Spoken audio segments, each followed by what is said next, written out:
Good morning. कैसे हैं आप लोग? ठीक है। Now today we will start the physics class 10 and this is the chapter 1 and part 1। आज श्री गणेश हो रहा है अपना फिजिक्स का। तो चैप्टर 1 है आपका इलेक्ट्रिसिटी। ठीक है। तो इलेक्ट्रिसिटी से रिलेटेड आज हम स्टडी करेंगे क्या चीज़ है इलेक्ट्रिसिटी। आप सभी लोग वाकिफ़ हैं बिजली रानी कौन है। हाँ हाँ, बिजली रानी, इलेक्ट्रिसिटी। ठीक है। तो इलेक्ट्रिसिटी जैसा कि आपने सबने देखा होगा, इलेक्ट्रिसिटी बिजली क्या होती है। बिजली से हमारा फ़ैन चलता है, बल्ब जलता है, टीवी चलता है, तमाम सारे इलेक्ट्रिकल इक्विपमेंट हैं जिससे ऑपरेट होते हैं। यहाँ तक कंप्यूटर, लैपटॉप, मोबाइल सब कुछ है, उसी से चलता है। इंडस्ट्री चलती है, तो कुछ होम अप्लायंस होती है। होम अप्लायंस मतलब घरेलू उपकरण चलते हैं, कुछ इंडस्ट्रीज के चलती हैं, ट्रेनें चल रही हैं, तमाम सारी चीज़ें हैं कि जो इससे इलेक्ट्रिसिटी से चल रही हैं। इलेक्ट्रिसिटी क्या है? What is the electricity? It is the source of energy. Source of energy, energy का एक सोर्स है। सोर्स ऑफ एनर्जी जैसे वाइंड क्या है, वाइंड भी एक सोर्स ऑफ एनर्जी है, इलेक्ट्रिसिटी भी एक सोर्स ऑफ एनर्जी है, एक विशेष टाइप की एनर्जी है। ठीक है। तो और ये कहते हैं कि ये मैन मेड ही है, जो कंट्रोलेबल है और जिसका यूज हम कर रहे हैं वो मैन मेड ही है एनर्जी। तो मैं एनर्जी ना तो क्रिएट होती है ना तो डिस्ट्रॉय होती है, तो उसका ट्रांसफॉर्मेशन होता है। तो इलेक्ट्रिकल भी एक तरह का ट्रांसफॉर्मेशन है एनर्जी का। तो तमाम सारी चीज़ें, तमाम सारे प्लांट्स हैं जहाँ से हमने इलेक्ट्रिसिटी डेवलप किया है, चाहे हाइड्रो प्लांट हो या न्यूक्लियर प्लांट हो, जहाँ से एनर्जी हम इलेक्ट्रिसिटी प्रोड्यूस करते हैं और उसको डिफरेंट डिफरेंट एरिया में ट्रांसमिशन होता है और वहाँ से उसका यूज होता है। ठीक है। तो एनर्जी ये क्या है इलेक्ट्रिसिटी? हम एक कॉम्ब ले लें, अगर प्लास्टिक की कॉम्ब जो होती है जिसे हम कंघा कहते हैं। ठीक है। इसे कंघा है जिसे बाल सही करते हैं। ठीक है। और इसको रूखे मतलब सूखे हुए बाल में रब करें और यहाँ पे छोटे छोटे कागज के टुकड़े रखते हैं। तो देखा गया ये कि जब ये विदाउट रब किया हुआ कागज के टुकड़े के पास रखा गया तो कोई बिहेवियर नहीं मिला, कुछ नहीं है, न्यूट्रल है, कुछ नहीं हुआ। लेकिन कॉम को जब बाल में, सूखे हुए बाल में रगड़ करके और उसके पास लाया गया कागज के टुकड़े के पास, तो ये क्या हुआ, इसको अट्रैक्ट कर रहा है, ये इसको खींच ले रहा है। ठीक है। आफ्टर रबिंग, जब रब हो गया तब ये खींच रहा है। वैसे ग्लास की रॉड है, ग्लास रॉड लिया गया, एक इबोनाइट की रॉड होती है, इबोनाइट की रॉड होती है। ठीक है। तो ग्लास की रॉड जो है जब सिल्क क्लॉथ पे, सिल्क क्लॉथ पे रब किया गया, सिल्क क्लॉथ पे, वैसे देखा गया ग्लास की रॉड जब इसके साथ लगाते हैं तो कोई प्रतिक्रिया नहीं होती है, कोई फिजिकल मूवमेंट नहीं होता है। लेकिन सिल्क क्लॉथ पे जब इसको रगड़ते हैं तो ये क्या हुआ है, इसको अट्रैक्ट करता है, ये खींचने लगता है। एक प्रॉपर्टी आ रही है, यहाँ भी एक प्रॉपर्टी आ रही थी कि ये कागज के टुकड़े को अपनी तरफ खींच रहा था, आकर्षित कर रहा था। यहाँ पे ग्लास की रॉड को जब भी सिल्क क्लॉथ पे रगड़ेंगे तो ये कागज के टुकड़े को अपनी तरफ खींचेगा। एबोनाइट की जो रॉड है इसको उलन क्लॉथ पे, उलन क्लॉथ पे जब आप रगड़ेंगे तो ये भी इसको अट्रैक्ट कर रहा है, खींच रहा है। तो ये प्रॉपर्टी देखी गई कि प्लास्टिक के कॉम को बाल पे रगड़ करके देखें तो ये कागज के टुकड़े को खींच लेता है, ग्लास के रॉड को सिल्क क्लॉथ पे रगड़ें तो वो उसको खींच लेता है, एबोनाइट की रॉड को वुलन क्लॉथ पे रगड़ करके देखते हैं तो ये इसके कागज के टुकड़े को अपनी तरफ आकर्षित कर लेता है, खींच लेता है। तो ये प्रॉपर्टी आई। तो इसी प्रॉपर्टी को चल करके आगे डेवलप्ड किया गया। देन आप देखिए कि ये सोर्स ऑफ एनर्जी का फर्दर क्लासिफिकेशंस क्या है? Charge,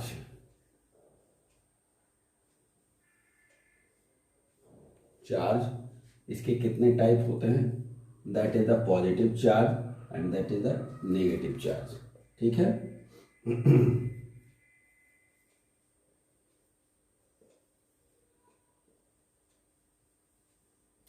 positive, negative, clear? Visibility है सबको?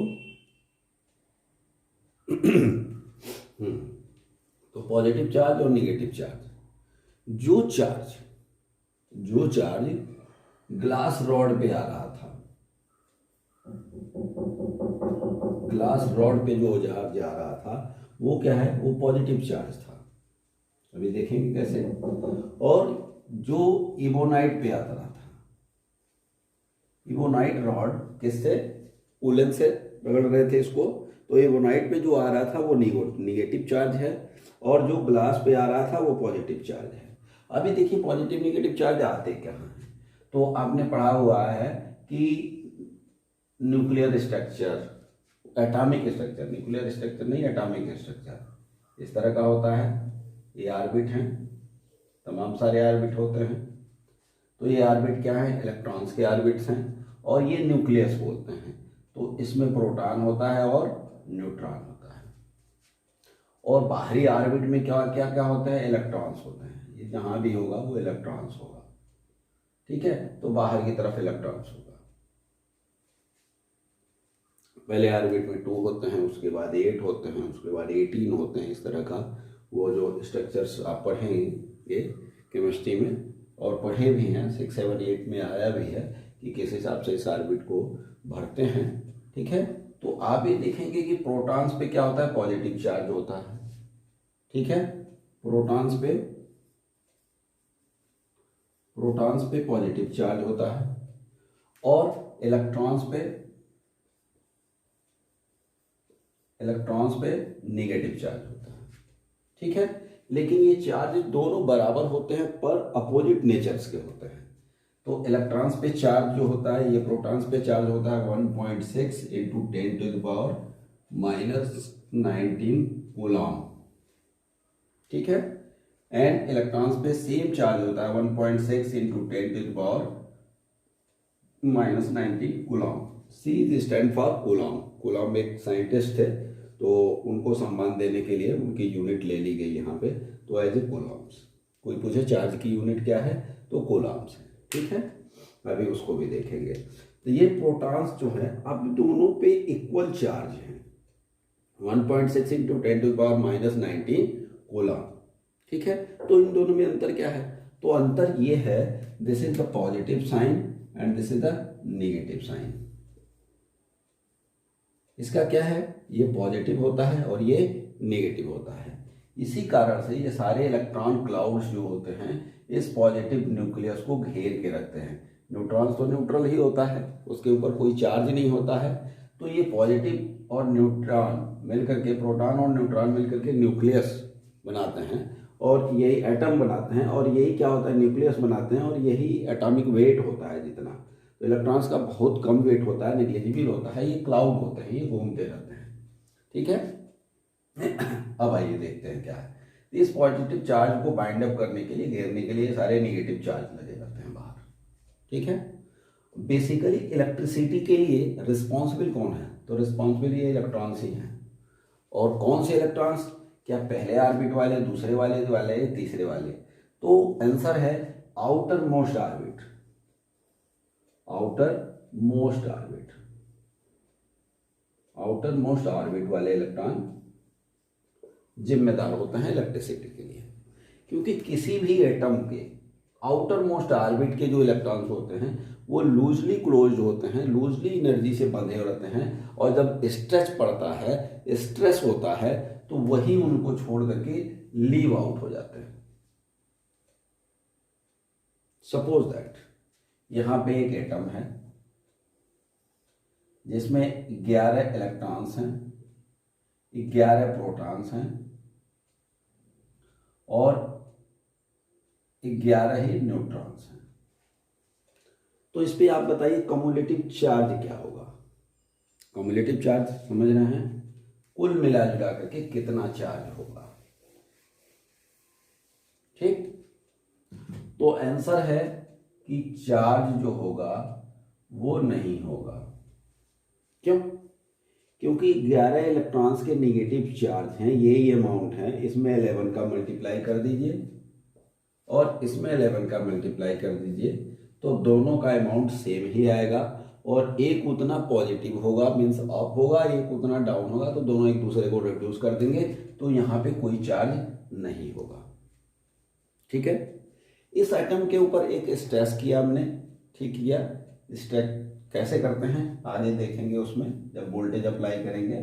तो अब ये सपोज दैट कि यहाँ पे आया और इसमें से आउटर मोस्ट ऑर्बिट का एक इलेक्ट्रॉन लीव आउट हो गया, मीन्स अब बचे 10 इलेक्ट्रॉन और अभी भी 11 प्रोटॉन्स। नाभिक तो टूटेगा नहीं, न्यूक्लियस टूटेगा नहीं, ठीक है, न्यूक्लियस टूटना ही एटम बम वगैरह का रिस्पॉन्स होता है, तो न्यूक्लियस तो टूटना नहीं है और ये हमारा न्यूट्रॉन हो गया।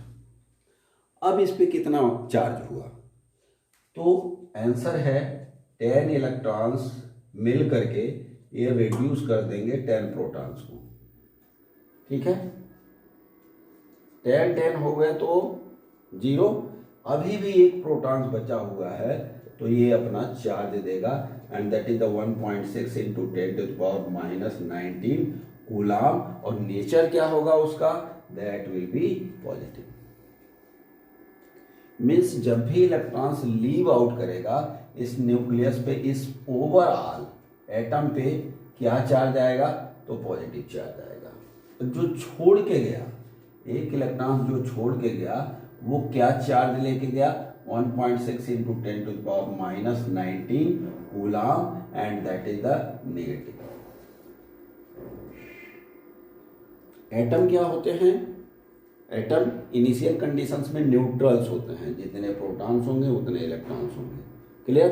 जब उसमें से कोई इलेक्ट्रॉन्स निकल के जाएगा मीन्स नेगेटिव चार्ज निकल के जाएगा, तो उस पॉजिटिव चार्ज को रिड्यूस करने वाला कोई नहीं मिलेगा।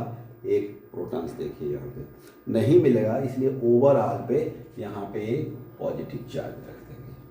एक पॉजिटिव चार्ज का मतलब कि एक प्रोटॉन यहाँ एक्स्ट्रा है, 10 इलेक्ट्रॉन्स को न्यूट्रल करने के बाद भी एक प्रोटॉन एक्स्ट्रा बच रहा है, that is the positive charge. Clear?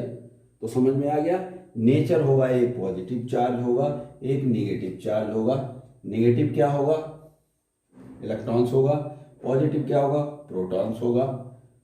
ठीक है, दोनों का अमाउंट सेम है। नेचर आप देख लिए कैसे उस पर चार्ज आता है, कैसे चार्ज रिड्यूस होता है, रिड्यूस होने का मतलब कैसे इलेक्ट्रॉन्स निकल के जाएगा, प्रोटॉन्स कभी नहीं निकलेगा, एटम कभी मूव नहीं होगा।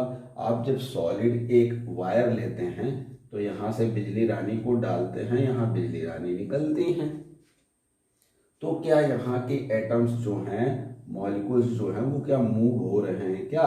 तो आंसर है no, because this is the solid medium. Solid medium है वायर, क्या हमारा सॉलिड मीडियम से है। तो सॉलिड कब रहेगा ये, जब इसके एटम कहीं भी आपस में मूव नहीं करेंगे। ठीक है, तो मूव कौन करेगा, कौन करेगा मूव, इलेक्ट्रॉन्स मूव करेंगे। Only electrons will be move here to here.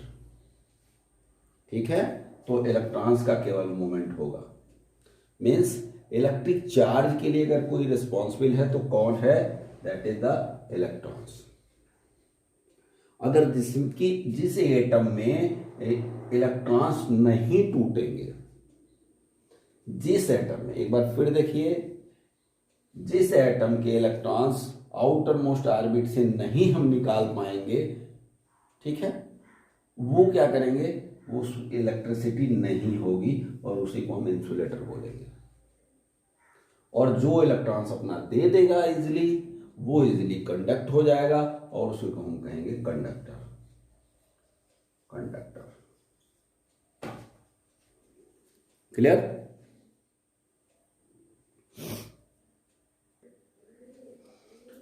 Next, then property of charge,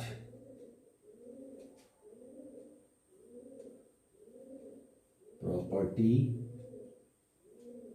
of charge, types of charge देख लिया आपने, properties of charge. Similar charge means nature की बात हो रही है। Similar charge repel to each other,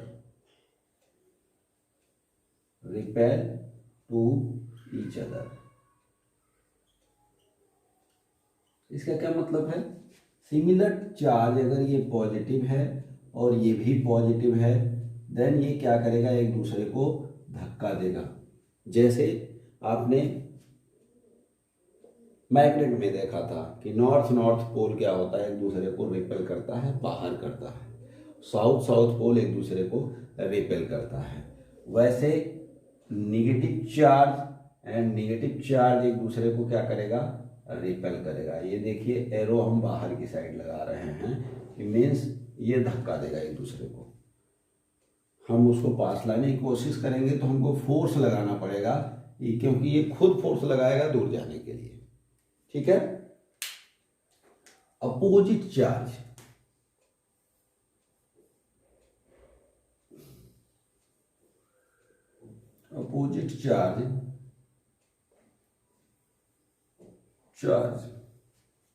attract to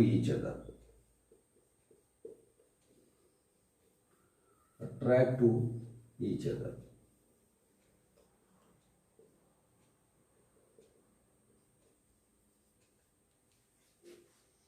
क्या?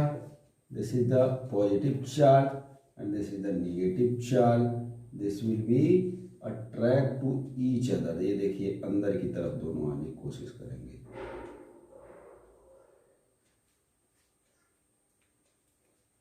ठीक है।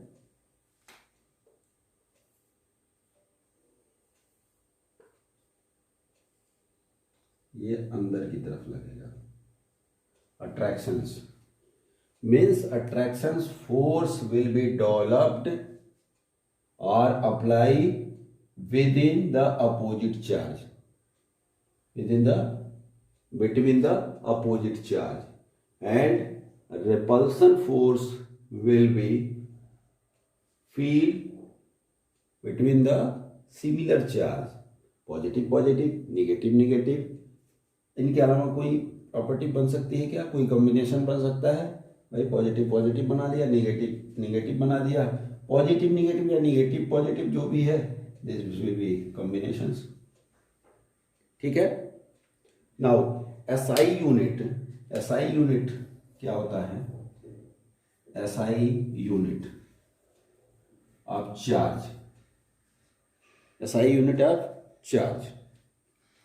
तो ये होता है coulomb.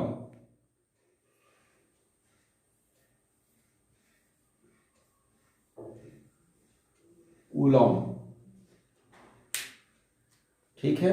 And this is represented by caps C,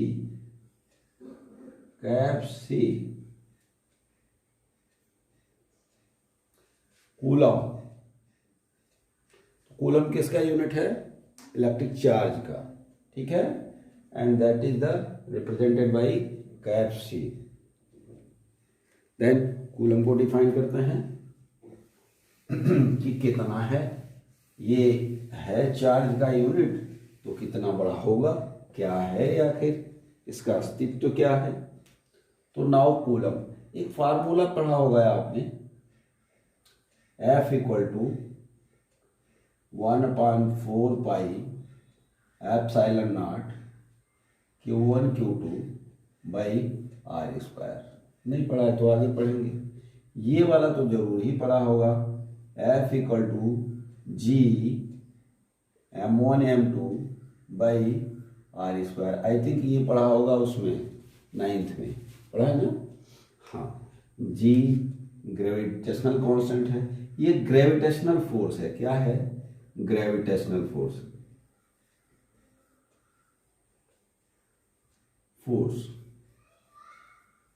between two mass, that is the M1 and that is the M2।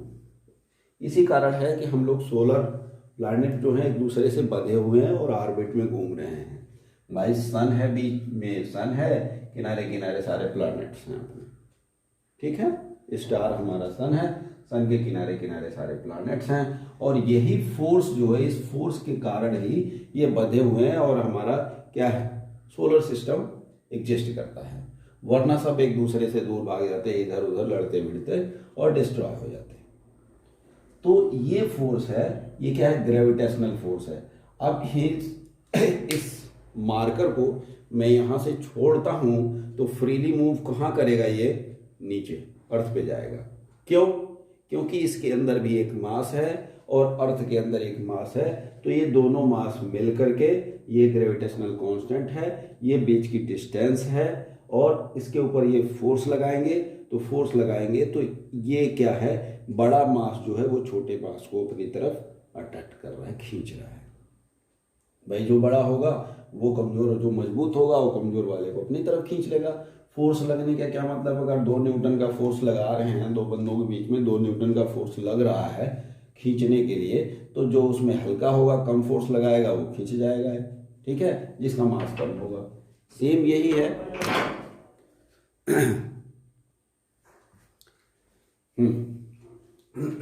क्या था, ये ग्रेविटेशनल फोर्स। तो सिमिलरली देखिए एफ है, एंड ये क्या है, ये कांस्टेंट है, जी ये कांस्टेंट है, तो यहां भी एक कांस्टेंट है।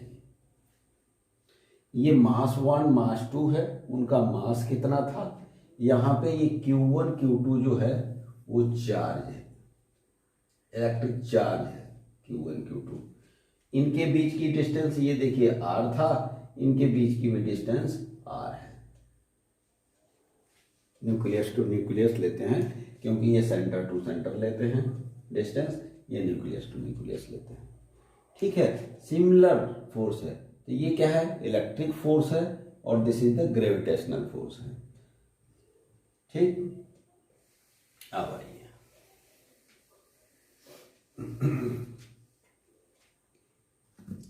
One coulomb, this is the force, force means Newton, Newton में लगता है फोर्स, न्यूटन में लगता है। 1 न्यूटन फोर्स, ठीक है, यूनिट फोर्स है। तो कह रहा है कि इक्वल, क्या, equal charge, equal charge, this is the Q and this is the also Q, 1 metre distance पर, this is the 1 metre, 1 metre distance, nucleus to nucleus 1 metre distance पे अगर इनइक्वल चार्ज में फोर्स जो होता है that is the 9 into 10⁹ newton है। Force अगर इतना लग रहा है देन उस चार्ज को हम 1 कूलम बोलेंगे, ठीक है। 1 coulomb is that quantity of electric charge, 1 coulomb is that quantity of electric charge which exerts a force 9 into 10⁹ Newton on an equal charge placed at the 1 meter distance, placed at the 1 meter distance। अगर 2 equal charge के बीच में इतना force developed हो रहा है then वो charge, हाँ, 2 equal charge 1 metre distance पे रखे हुए हैं और फोर्स इतना डेवलप्ड हो रहा है देन वो अमाउंट ऑफ चार्ज जो होगा दैट इज द 1 कूलम होगा, दैट इज द 1 कूलम, ठीक। 1 coulomb is the amount of charge which exerts 9 into 10⁹ Newton force between equal amount of charge, clear। then अब देखते हैं 1 इलेक्ट्रॉन्स पर कितना होता है, 1.6 इंटू 10⁻⁻19 कूलम चार्ज होता है। एक आपका सैंपल प्रॉब्लम भी होगा। हाँ, ठीक है। Calculate the number of electrons constituting 1 coulomb of charge. 1 coulomb charge में नंबर्स ऑफ इलेक्ट्रॉन्स कितने होंगे?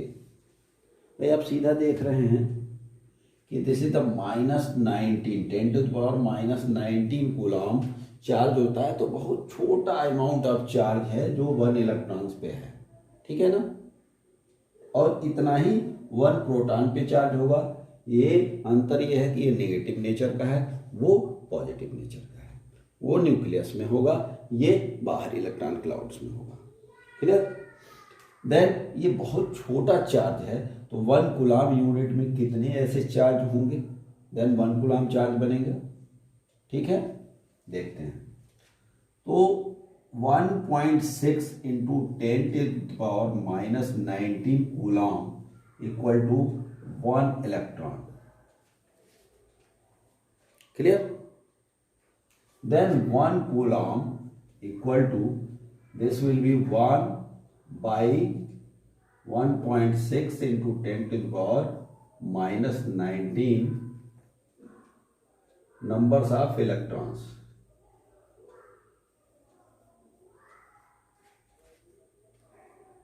समझ में आ रही बात?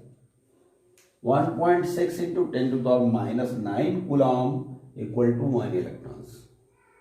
देन 1 कूलम विल बी, ये क्या आ जाएगा? ये इधर जाएगा तो डिवाइडेशन में चला जाएगा। भाई यहाँ पे मल्टीप्लाइड बाई 1 कूलम लिखने कोई फर्क है?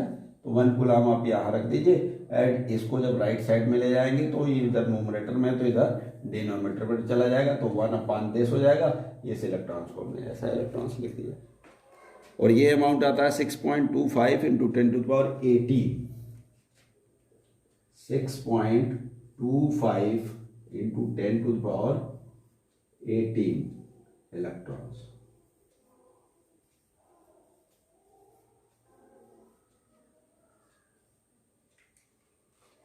मीन्स आंसर हो गया 6.25 इंटू 10⁻18 कूलम इलेक्ट्रॉन। सॉरी, ये देखिए बहुत ज़्यादा इलेक्ट्रॉन्स है, बहुत। आप इसको 1000, 10 और लाख करोड़ में आप कह नहीं सकते हैं इसको कितना है। बहुत लंबी यूनिट हो गई, बहुत ज़्यादा इलेक्ट्रॉन्स हो गए। तो 1 कूलम चार्ज लेने के लिए आपको इतने नंबर्स ऑफ इलेक्ट्रॉन्स होंगे, बिकॉज 1 इलेक्ट्रॉन्स भी बहुत छोटा चार्ज होता है, ठीक है। नेक्स्ट आगे बढ़ें। Conductor and insulator. Conductor and insulator. Conductor क्या होते हैं? कंडक्टर्स। मैंने कहा था कि जो कोई भी वायर या कोई भी स्ट्रक्चर हो, उसके अंदर इलेक्ट्रिक फ्लो हो रही है, मीन्स इलेक्ट्रिक फ्लो होने के लिए इलेक्ट्रॉन्स फ्लो होना जरूरी है। अगर उसके एटम में ऐसी प्रॉपर्टी है कि उसके आउटर मोस्ट के ऑर्बिट परमिट कर रहे हैं या लूजली क्लोज इलेक्ट्रॉन्स को छोड़ दे रहे हैं और इलेक्ट्रॉन्स मूव हो रहा है, दैट्स मीन इलेक्ट्रिकल कंडक्टिविटी है, and that type of materials is called the conductors.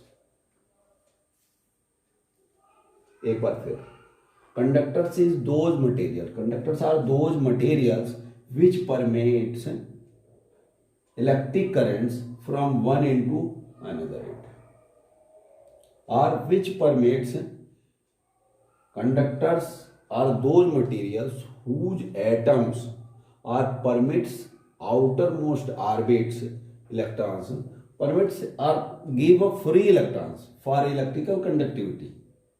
Permits नहीं कह सकते हैं आप उसे, आउटर मोस्ट भी नहीं कह सकते हैं, क्योंकि वो आउटर मोस्ट ऑर्बिट से ही निकलता है, बाय डिफॉल्ट है। तो which exerts electrical property या electrical conductivity is known as the conductors। Iron हो गया, सिल्वर हो गया, Au गोल्ड हो गया,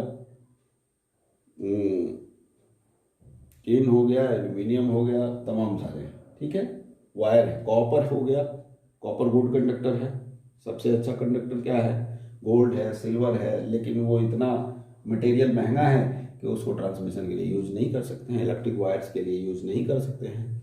इसलिए कॉपर है, कॉपर भी महंगी मेटल है, इसलिए आजकल तो उसमें उसका आ रहा है वायर, सस्ता मटेरियल से कुछ एल्यूमिनियम वगैरह का आ रहा है। ठीक है, कंडक्टर्स। और नॉन कंडक्टर्स को इंसुलेटर कहते हैं। इंसुलेटर क्या है? Those materials which not permit the electric conductivity is known the electric insulator. Plastic, glass, wood,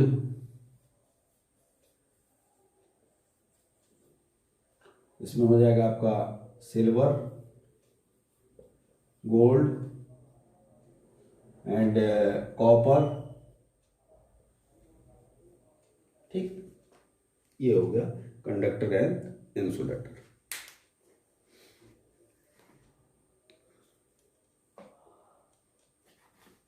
electric potential, static electricity and current electricity. Static electricity वही है कि अगर वहाँ पे इलेक्ट्रॉन है और वो मूव नहीं हो रहा है, अपने एटम के अंदर है, तो इलेक्ट्रिक स्टैटिक है वो। और इलेक्ट्रिक कंडक्टिविटी क्या है? इलेक्ट्रिसिटी क्या है? इलेक्ट्रॉन्स को मूव होना ही कंडक्टिविटी है। इलेक्ट्रिकल पोटेंशियल, आइए देखते हैं। पोटेंशियल को समझना थोड़ा ध्यान से समझिए आप लोग पोटेंशियल को। इलेक्ट्रिक पोटेंशियल,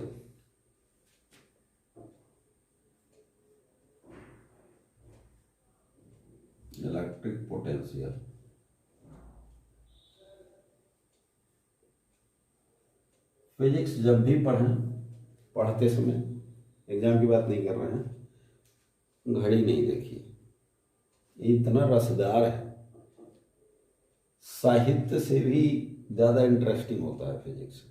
साहित्य भी होता है, साहित्य कहते हैं कि हृदय का विषय है, दिल का विषय है, तो जो मैथ्स है, साइंस है, वो मस्तिष्क का विषय है। तो मस्तिष्क ही हृदय को डुबोता है। मस्तिष्क में अगर समझ खत्म हो गई तो कोई भी हृदय डूब नहीं सकता है उस रस में। ठीक है, तो जब भी आप फिजिक्स पढ़ें तो समय को ना देखें, समय के बाउंडेशन में ना रहें कि हमको आधा घंटा ही पढ़ना था, हम तो आधा घंटा से ज़्यादा हो गया है, एक ही टॉपिक पढ़ रहे हैं। जब तक नहीं समझ में आ रहा है उस टॉपिक को पढ़िए आप, रोक के, एक एक स्टेप या एक एक लाइन रोक करके समझिए उसको। जितना समझेंगे उतना ही आपको मजा आएगा। तो इलेक्ट्रिक पोटेंशियल थोड़ा कंसंट्रेट करिएगा। मास से समझाता हूँ। दिस इज द मास, कोई मटेरियल मास है m1, यहाँ मास है, ये देखिए छोटा है तो इसको अपनी तरफ खींचेगा, एक फोर्स लगाएगा, बहुत दूर इसको भेज दिया, बहुत दूर है तो उसके ऊपर ही फोर्स लगेगा।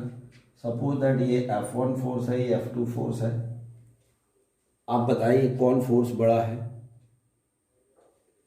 F1 फोर्स बड़ा होगा, क्योंकि इसमें हमने देखा था G(m1m2) by r²। r denominator में है तो ये डिस्टेंस कम है तो इसका छोटा डिनोमीटर है और इसका डिनोमीटर बड़ा होगा, तो डिनोमीटर जिसका बड़ा होगा वो छोटा होगा, F2 छोटा है। सेम ऐसे आइए इलेक्ट्रिक चार्ज देखते हैं। इलेक्ट्रिक चार्ज में हमने पढ़ा है कि अगर अपोजिट नेचर होगा तो क्या होगा? रिपल्सन, अट्रैक्शन होगा। सेम नेचर होगा, सिमिलर चार्ज होगा तो रिपल्सन, सेम चार्ज होगा तो रिपल्सन होगा, अपोजिट पे अट्रैक्शन होगा। क्लियर? तो एक फिजिक्स में थ्योरी है, एक हम एजम्पशन करते हैं टेस्ट चार्ज कभी भी लेंगे, आगे भी क्लास में आएगा, 12th में खूब टेस्ट चार्ज लेना पड़ेगा आपको। तो कोई भी टेस्ट चार्ज जब लेना होगा तो बाय डिफॉल्ट वो पॉजिटिव चार्ज होता है, बाय डिफॉल्ट वो पॉजिटिव चार्ज होता है। ठीक ना? टेस्ट चार्ज जहां बोला जाएगा तो उसका नेचर पॉजिटिव ही होगा। अब इस चार्ज का एरिया होगा तमाम सारा, ये सपोज दैट इनफाइनाइट है, यहाँ इनफाइनाइट है, बहुत लॉन्ग डिस्टेंस है और वहां पे एक पॉजिटिव चार्ज है, कुछ फोर्स होगा and that force equal to F लिख दे रहा हूं, और वो 1/4 पाई एप्सिलॉन नॉट, ये देखिए 1/4 पाई एप्सिलॉन नॉट था and Q1 Q2 by R square था, यही था फार्मूला। तो ये जो 1/4 पाई एप्सिलॉन है ये 9 × 10⁹ कांस्टेंट है and this will be Q1 and Q2 by R square.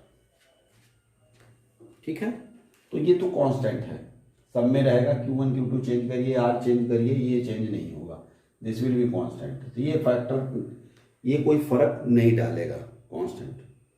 फर्क क्या डालेंगे? फर्क तो ये भी नहीं डालेगा। मान लीजिए ये चार्ज Q है और ये चार्ज Q1 है, या एक Q1 हो गया, दिस इज द Q2 हो गया। अब देखिए यहाँ पे R क्या है, यहाँ का R जो है वो R टेंड्स टू इनफाइनाइट। अगर किसी में इनफाइनाइट R है, यहाँ पे बहुत बड़ा नंबर है, तो उसका ओवरऑल वैल्यू क्या होगा? 0। मतलब एक टेस्ट चार्ज है और कोई दूसरा चार्ज है, पॉजिटिव चार्ज है, यूनिट चार्ज है, जितना भी अमाउंट का चार्ज हो कोई मतलब नहीं है, जब उसको मल्टीप्लाई बाई 0 ही हो जाना है, ये 0 डिनोमिनेटर में इनफाइनाइट आ जाएगा। तो बहुत दूर इनफाइनाइट डिस्टेंस पे रखा हुआ है, तो उसके ऊपर फोर्स क्या होगा? 0 होगा, because R is infinite, denominator में इनफाइनाइट रहेगा, मीन्स क्या हो गया?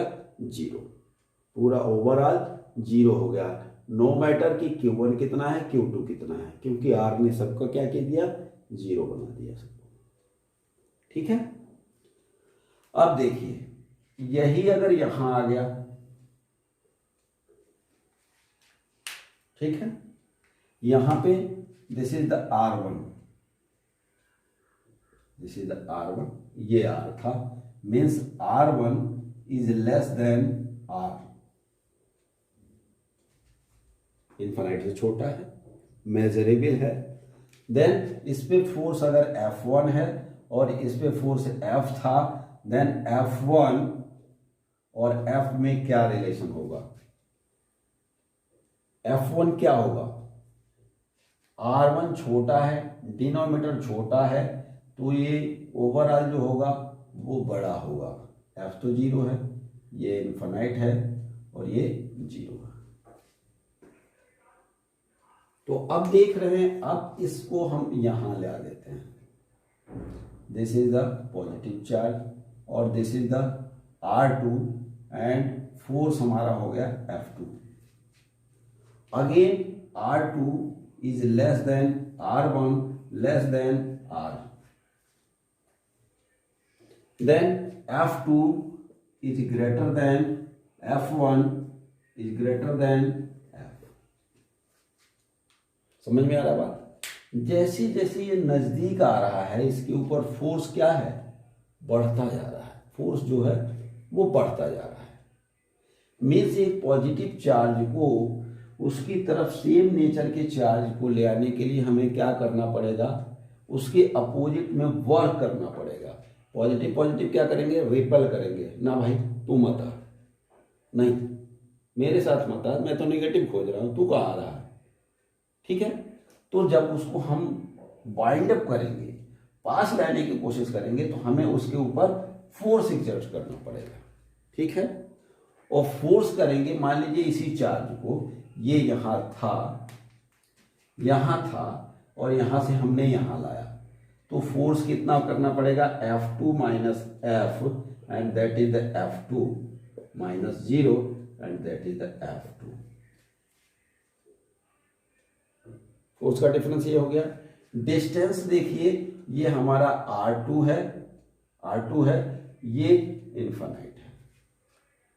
तो इनफाइनाइट से R2 डिस्टेंस तक ले आने के लिए मीन्स इनफाइनाइट माइनस R2 छोटा है, तो समथिंग डिस्टेंस मिल जाएगा।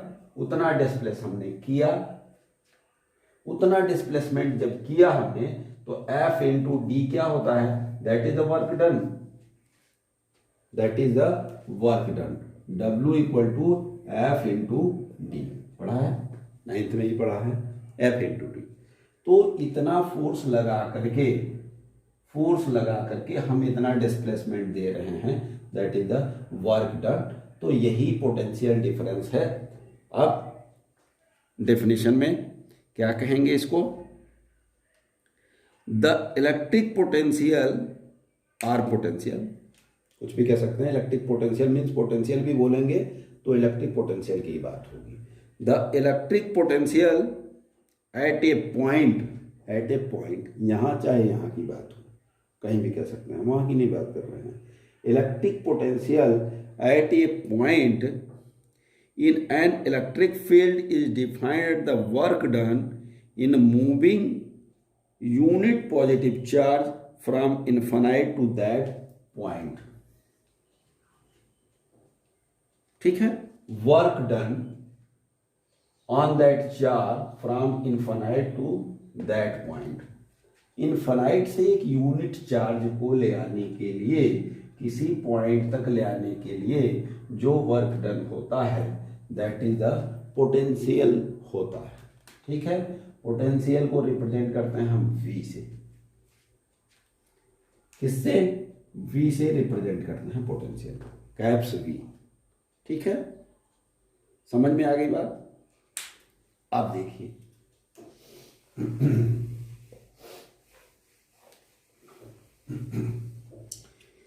किसी भी यूनिट चार्ज को इन्फिनाइट से उस पॉइंट तक ले आने में जो वर्क डन करना पड़ता है, that is called the potential.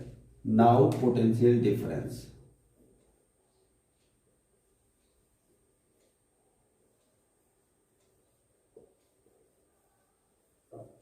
Potential क्या है, पीडी इसको कहते हैं, पीडी बोलेंगे, पीडी पोटेंशियल डिफरेंस। अब देखिए यहाँ पे V1 है या और यहाँ पे V2 है। भाई यूनिट चार्ज को यहाँ से यहाँ तक लेकर के आने में वर्क डन W2 है, और यूनिट चार्ज को यहाँ से यहाँ तक ले आने में वर्क डन W1 है। जो वर्क डन है that is called the potential, जो वर्क डन है that is called the potential. Then point A, ये A है, ये B। पॉइंट A और B में पोटेंशियल डिफरेंस क्या होगा। अब बताइए इस V2 और V1 में कौन बड़ा होगा, V2 और V1 में कौन बड़ा होगा, नहीं समझ में आया। जो इन्फिनाइट से उस पॉइंट तक ले आने में वर्क डन है, W2 और W1 दो वर्क डन है हमारे पास, एक पॉइंट A पर है और एक B पर है। तो इन्फिनाइट से उस पॉइंट तक ले आने में जितना वर्क डन है that is called the potential. आप बताइए कि कौन सा बड़ा होगा, यहां से यहां तक ले आने में वर्क डन ज्यादा करना है या यहां से B तक ले आने में ज्यादा वर्क डन है। तो आंसर है कि ज्यादा डिस्प्लेसमेंट जहां पे है वहां पे वर्क डन ज्यादा है, तो डिस्प्लेसमेंट B तक आने में ज्यादा है, that is the V2 means W2 is greater then W1, और वर्क डन ये होता है this is. Now PD potential difference between A and B, point A and B will be V2 minus V1। इसी को हम delta V भी कह लेंगे। Delta V means potential difference, कि दोनों वोल्टेज में कितना डिफरेंस है। समझ में आ गई बात। अब बताइए यहां से यहां तक आने में अगर वर्क डन हमारा 5 जूल का है, तो ये 5 जूल से ज़्यादा होगा कम होगा, ज़्यादा ही होगा, ग्रेटर देन 5 जूल होगा यहाँ पे। तो जो ग्रेटर देन 5 जूल होगा, अगर मान लीजिए 7 है तो 7 माइनस 5 जूल जो होगा वो 2 जूल का है, दैट इज द 2 वोल्ट, और इसका यूनिट वोल्ट है, तो 2 वोल्ट हो जाएगा। V2 minus V1 is 2 volt.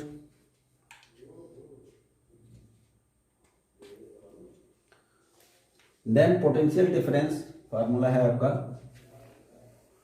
Potential difference equal to work done by charge, unit charge है ना, यूनिट चार्ज को लेके आने में quantity of charge, potential difference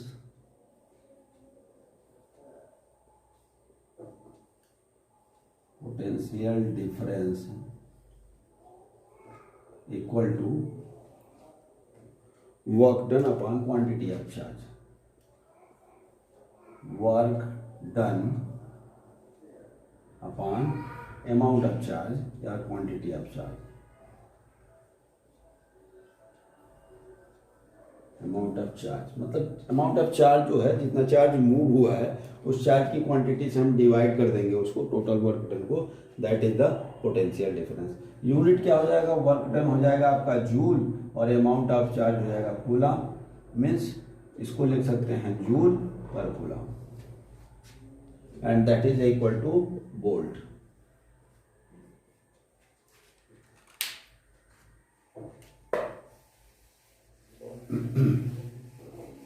means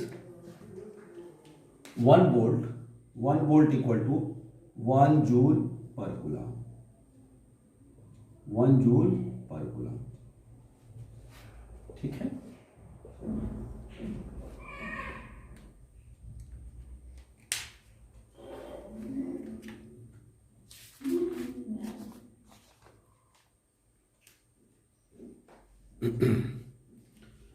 And the device which can measure a potential difference is called the voltmeter, is called the voltmeter। क्या कहते हैं उसको, वोल्टमीटर कहते हैं, वोल्टमीटर, मीटर थोड़ा हल्का चल रहा है मार्कर, चलिए। वोल्टमीटर कहते हैं ऐसा मीटर जो वोल्टेज नापता है। वोल्टेज क्या होता है, पोटेंशियल होता है, मतलब पोटेंशियल डिफरेंस मेजर करने वाले मीटर को क्या कहते हैं, वोल्ट मीटर होते हैं। और इसको असेंबल कैसे करते हैं, कैसे अप्लाई करते हैं, यूज कैसे करते हैं, तो ये है कि सर्किट के पैरेलल में करते हैं। जिन दो पॉइंट के बीच में पोटेंशियल डिफरेंस हमको चाहिए उस पर हम अप्लाई करते हैं, कैसे, पैरेलल। ये मान लीजिए मीटर हमारा वोल्ट मीटर है,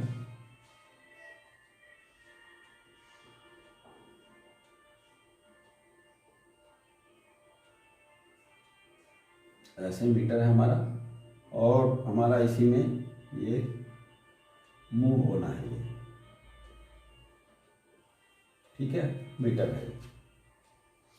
इसमें से 2 वायर निकला होगा, बोलिए।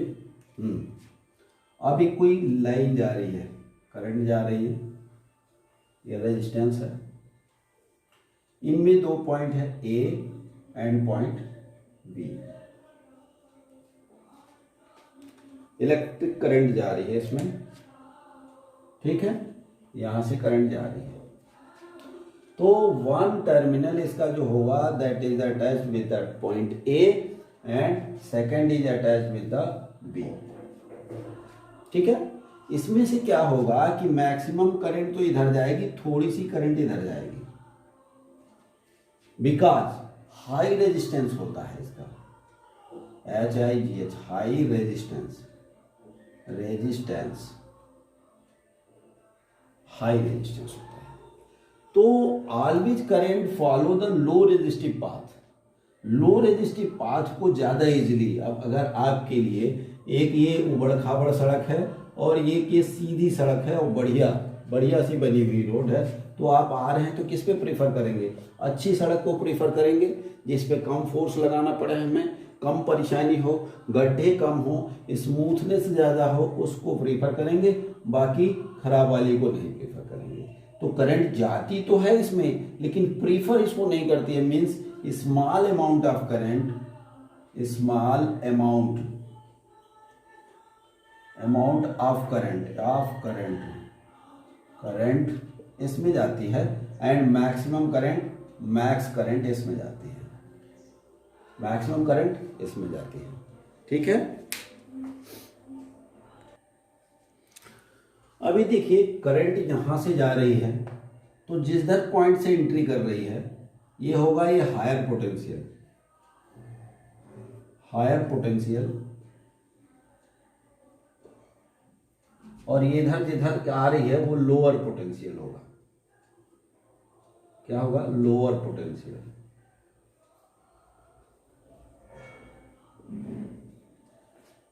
करंट जिधर से इंटर करेगी तो हायर पोटेंशियल, और जिधर की जाएगी वो लोअर पोटेंशियल होगा। मीन्स अगर पोटेंशियल के बीच में अगर ये ग्राफ प्लॉट करें तो ये जैसे जैसे आगे जाएगा वो कम होता जाएगा। इसी को कहते हैं ड्रॉप हो रहा है पोटेंशियल। ये देखिए ड्रॉप हो रहा है पोटेंशियल, इधर से पोटेंशियल कम होता जाएगा, डाउन होता जाएगा। ठीक है, तो ये हायर पोटेंशियल से एक लीड ले लेंगे एक लोअर पोटेंशियल पे जिधर से करंट जाएगी, और आप उसको करेंगे तो ये मेजरमेंट यहाँ पे डिफ्लेक्शन करेगा, आपको बताएगा कि कहाँ पे है वोल्टेज, क्या है, इन दोनों के बीच में क्या अंतर है। सपोज दैट यहाँ पे 10 है और यहाँ पे 5 है, ठीक ना, तो ये 10 - 5 कर देगा और आपको लिख देगा 5 वोल्ट डिफरेंस है। डिफरेंस कतई ही नहीं बताएगा कि यहाँ का कितना पोटेंशियल है और यहाँ का कितना पोटेंशियल है। ये 10 - 5 भी 5 वोल्ट होता है और 15 - 10 भी 5 वोल्ट ही होता है, एंड 0 - 5 भी 5 वोल्ट ही होता है। अगर ये -5 पे है, ये 0 पे है, देन उसको लिखेंगे ना 0 - -5 = 5 वोल्ट। तो ये कतई नहीं बताता है कि यहाँ पे कितना पोटेंशियल है और यहाँ पे कितना पोटेंशियल है। Voltmeter is only saying the how much differenced from 1 to B या A to B, कितना पोटेंशियल डिफरेंस है, कितना ढलान है, कितना डाउन हुआ है। यहाँ पे अगर ये B हो गया तो आप ये देखिए ये डिफरेंस हुआ हमारा, इतना डिफरेंस हुआ। क्लियर? ये बात दिमाग में रखिएगा। पोटेंशियल डिफरेंस अगर 5 कर दिया तो कतई नहीं है कि यहाँ 5 है और यहाँ 0 है। यहाँ 0 आपको मिल जाएगा तो यहाँ 5 डाल सकते हैं, बेसिकली बहुत सही। यहाँ 7 मिल जाएगा तो क्या डालेंगे, यहाँ 12 डालना पड़ेगा। यहाँ 10 अगर मिल रहा है, एक दे दिया पोटेंशियल, तो कितना हुआ कि यहाँ पे 15 हो जाएगा। सेम थिंग्स है कि दो बच्चों में अंतर जो 5 ईयर का है, दो बच्चों में अंतर 5 ईयर्स का है, उनकी एज में 5 ईयर्स में है, ए और बी में डिफरेंस 5 ईयर का है। तो अब पूछा जाए ए कितने ईयर का है, तो कैसे बताएंगे आप? नहीं बता सकते जब तक किसी एक का बताएंगे नहीं आप, और उससे प्लस माइनस करके आप दूसरे का नहीं बता सकते हैं। कौन बड़ा है कौन छोटा है नहीं बता सकते हैं। डिफरेंस 5 ईयर्स का है, अब कहा जाएगा ए बड़ा है तो आप बोल सकते हैं बी छोटा है। अब बोला जाएगा कि ये 12 साल का है और बड़ा है, तो बी बताइए कितने साल का है, तो आप कहेंगे 7 ईयर्स। ठीक है, तो वैसे ही potential difference is the potential voltmeter is the voltage measuring device which is the apply with the parallel. किस में लगाते हैं ये पूछा जाता है, पैरेलल में लगाया जाता है। हाई इंटरनल रेजिस्टेंस होता है और जिस पाथ पे पोटेंशियल डिफरेंस मेजर करना है उसके पैरेलल में लगाते हैं, जो पाथ में मैक्सिमम करंट जाएगी और हमारे वोल्ट मीटर में मिनिमम करंट जाएगी या स्मॉल अमाउंट ऑफ करंट जाएगी, जो इसको केवल डिफ्लेक्शन बता सके, डिफ्लेक्शन करा सके। ठीक है, 1 क्वेश्चन करते हैं 2 मिनट में।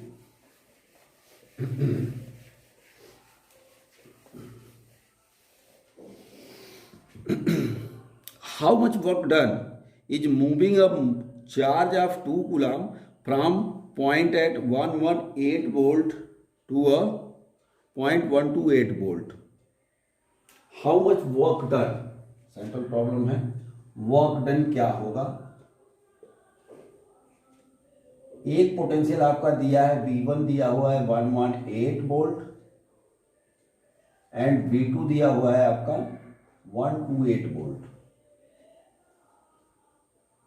And amount of charge equal to 2 coulomb, charge equal to 2 coulomb. ठीक है, then what will be work done? Means higher potential ये है, लोअर पोटेंशियल ये है, इस पोटेंशियल से इस पोटेंशियल तक ले जाने में या इस पोटेंशियल से इस पोटेंशियल तक ले जाने में एक्चुअली डिफरेंस ही निकालना है, डेल्टा वी निकालना है।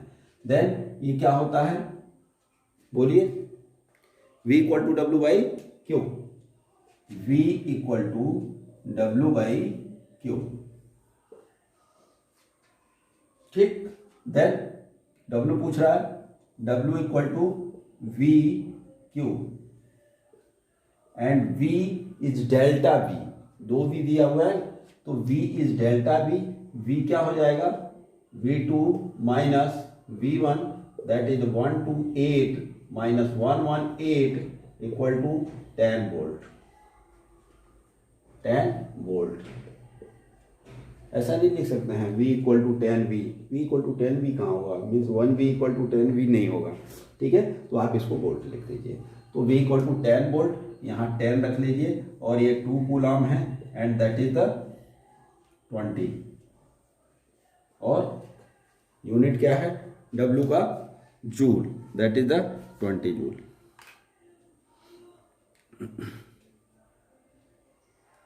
How much energy is given to each coulomb of charge passing through a 6 volt battery, 6 volt battery each coulomb charge को पास करने के लिए कितना एनर्जी देगी, मीन्स क्यू की क्या वैल्यू आ गई, 1 कूलम, ईच कूलम कह रहा है 1 कूलम, एंड वोल्टेज क्या है बैटरी का, 6 वोल्ट है।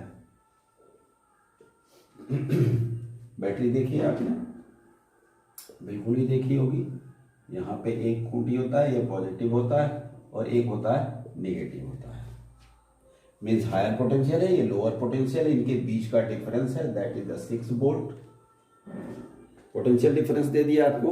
अब कह रहा है 1 कूलम चार्ज को मूव करने के लिए, हर यूनिट कूलम चार्ज को मूव करने के लिए कितना वर्क डन होगा, W equal to V Q, W equal to V Q and that is the 6 volt, that is 1, this is the 6 joule।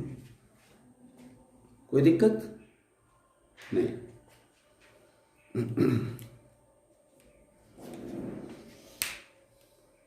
रहने दें, चलिए क्वेश्चन कल करेंगे।